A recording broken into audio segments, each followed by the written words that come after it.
phrases to create well-formed sentences in a language.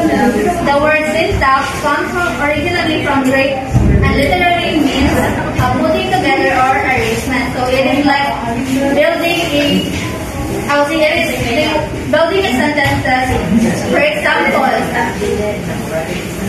so it's incorrect if not happy, energetic, the quickly part to run. So just like what Carlos said, it is syntactically incorrect. Yes. And the correct one is the happy, energetic note runs quickly through the park. So that's how the syntax functions. It is the one who make us understand the sentences deeper. Just like it has two phenomena, which is how superficially different sentences are closely related and how superficially similar sentences are in fact different.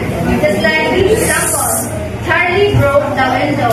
The window was broken by Charlie. As you can see, it is two different sentences, but the same meaning. So, ingana ang flow sa general. The phrase does not contain any verb or subject. It cannot stand alone. So, for example, under the table. So, di ba ka-question ka, what is under the table? Yes. Because again, it cannot subject alone. Types of phrases. Number 1, noun phrase acts like a noun. Everybody please read the example. The tall building. So, this noun phrase, the main verb there is Tall. building. Adjective ang adverb ay adjective. Well, the words before it describes it. Next, number 2, verb phrase, main verb plus helping verbs. Example is running.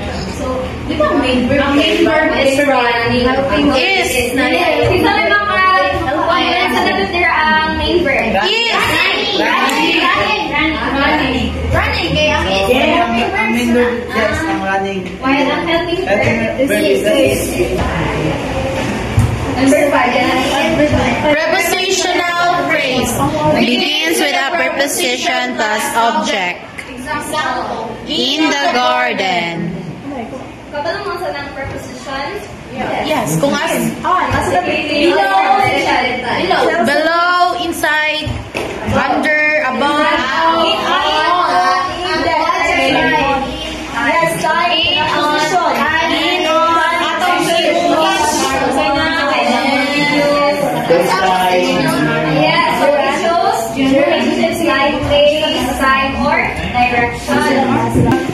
The subject answers the question who and what.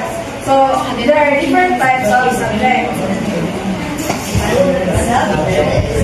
First is the subject. For example, Mr. Smith is very handsome. So in this sentence, Mr. Smith is our subject since he is the one being described. Sentence pattern.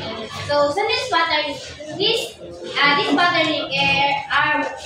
pattern is we use this sentence pattern to organize or to form a sentence. So let's proceed to the next sentence pattern. So number 1, we have this subject plus verb or SP. Ako na lang magbasa ha. This is a simple sentence pattern consisting of subject and intransitive verb. For example, birds fly. So the birds is represent as the subject and the fly is represent as verb. So subject verb, kung ano siya, kanang daw like ano siya pinaka-simple nga sentence pattern.